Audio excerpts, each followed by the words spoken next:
خو بیا هم د قام دونه بېدردي وه چې 53 کاله موږ د چا خیر ونه غوښت. وایي د دشمنۍ ژوند چې کوم دی دا په ځمکو په غنو په شپولونو تېرېږي. لالا غنو کې دې هم شپې کړي دي؟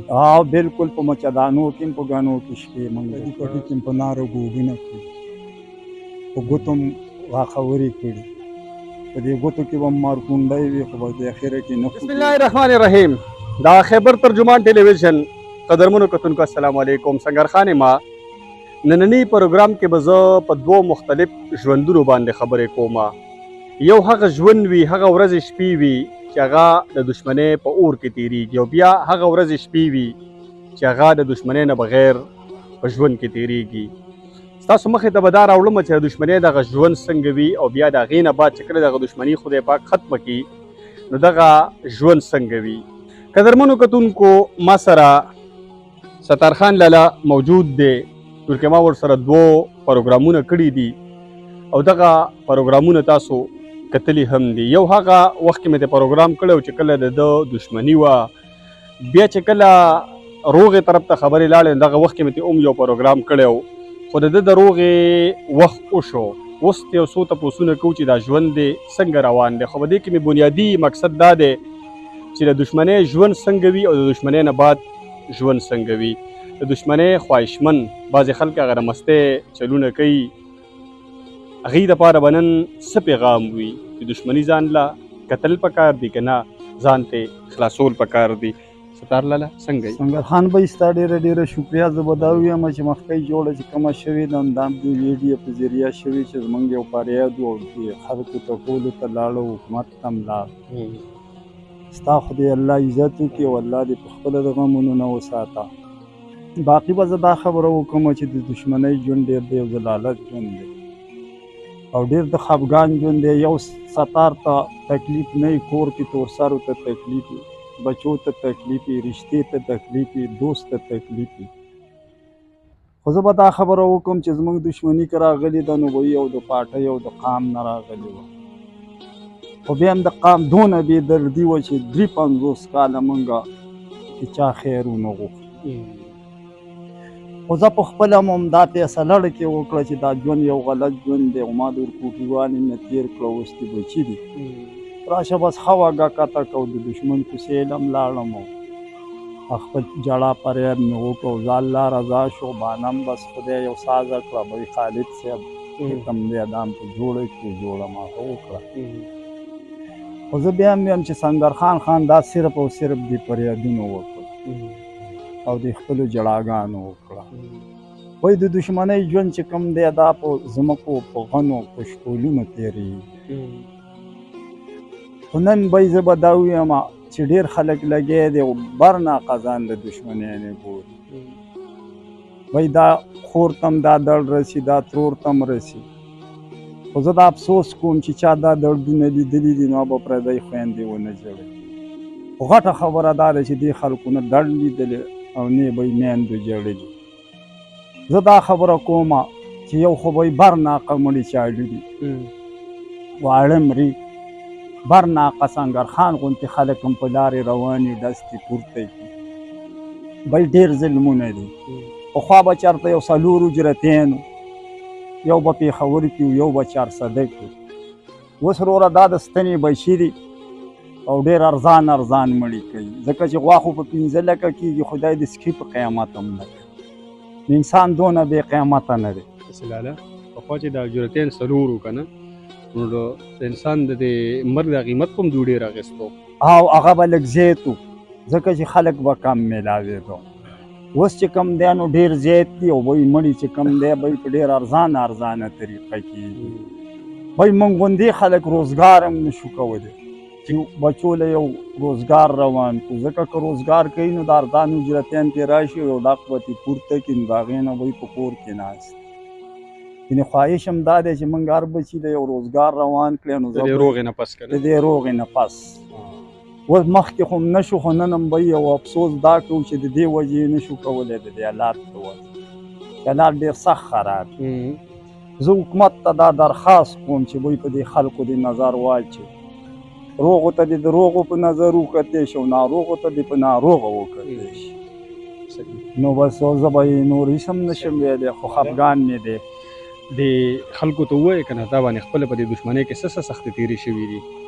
نه خو به یې زه به ووایم چې د علاقې ته پته ده چې په کار دا ده چې ماتې کتلي دي چې د درونه څه شو د پلار څه شو د بچي څه شو. نو به یې دا خو یو سبق دی. زه نږدې زه یو سبق یم. لویه خبره دې وکړله چې خبرو ته ضرورت نشته بس ما ته د یو سړی وګوري. واه دا یو برابر خبره ده چې یو تاریخ دی موږ ته دې وګوري. 53 کاله ټول ژوند دی او موږ پکې تېر موږ خو پکې څه خوشحالي ونه لیده.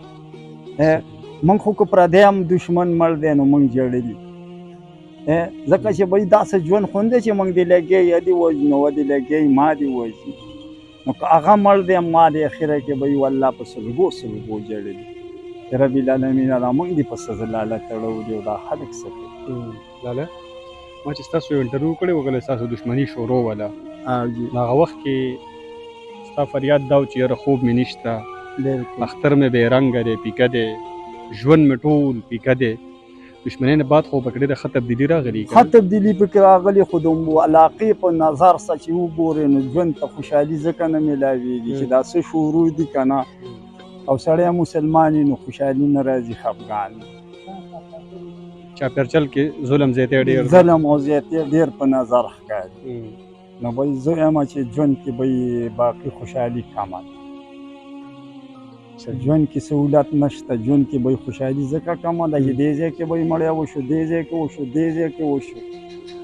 بل چې په پړانګ غار کې کم ماشوم مړ دی نو دا زما 13 کاله هلته شوي ده به یې چېرته چوکم نه ده ګرځولی په دې وخت هم د دیاړۍ نه راغلی او بار ته یې وښکه او دا ډز څلور ورځې ویشت نو وایي دا خلک خو زه وایم چې زما ویلو ته ځکه نشته چې حکومت زموږ مور او پلار دی موږ کم خبرېږو هغه زیات خبرېږي نو زه وایم چې حکومت ته زه دا درخواست کوم دا ورته سوال کوم چې وایي موږ دې د دې ګندګیرو نه خلاص شي.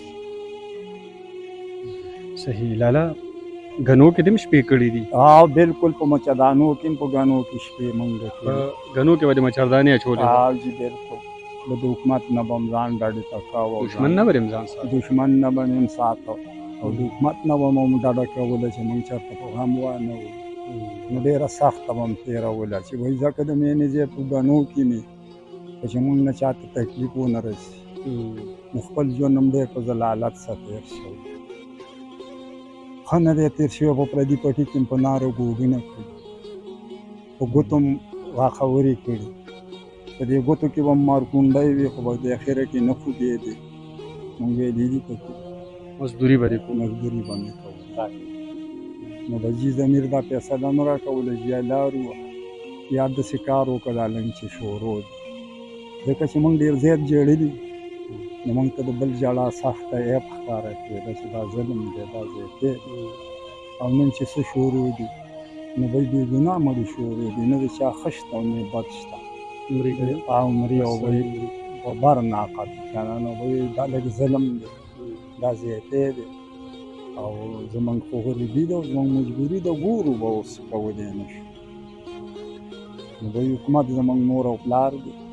لاله لکه ستا د خبرونو دا محسوسېږي چې دا تېر ژوند دې دونه سخت تېر شوی دی چې که یو سړی پسې ځان هم مږي نو ته به ساده روسنډې کور ته به راځې که نه وراره زما خود باوجود هم دا دغه دی چې بهی دا ملک پرېښوده غواړي دې ځای باندې د اعلان لګول غواړي ځکه چې دې موسم ته وګورې نو د دې ملک نه وته پکار مایوسه شوې ډېر او بې حده وایي بیخي به یې زه کله کله دا م ویم چې خدای دا یو د عزت څه مرګ راکړي.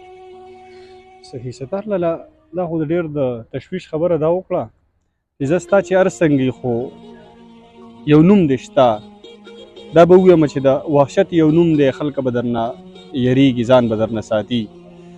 اوس هغه سړی چې هغه غریب او سشتم نو د هغه به څه حال چې ته مایوسه یې بچي دې شته قبیله دې شته یو بل بې سر و سامان سړي چې ځان له 2-3 روپۍ په مزدورۍ ګټلي یو د هغه به د زړه څه حال نو وایي زه خو دقه خبره کوم چې وایي ډېره سخته خبره ده چې یو سړی په دیاړۍ باندې وخړی او زه راپاسم او هغه وژنم هغه ذلیله کوم زه خو یم چې دا یو حد دی وایي خبره دا ده په نوم به مسلمان دی دا څه وجه ده؟ تا د اجرت ذکر هم وکړ، بېروزګاري د خلکو په شل روپۍ مرګونه کوي که نه مستی ده، نه جی څه وجه ده؟ دا بېماني ده. د کودال مزدور چې کوم دی د کټي د بالخي او د غل نه د غل نه جي که نه ګینې ما لیدلي د کودال مزدور چې یو ښځه مړه ده بل یې هم په مزدورۍ کې کړې، خو د غل ما اورېدلي چې به یې د ده په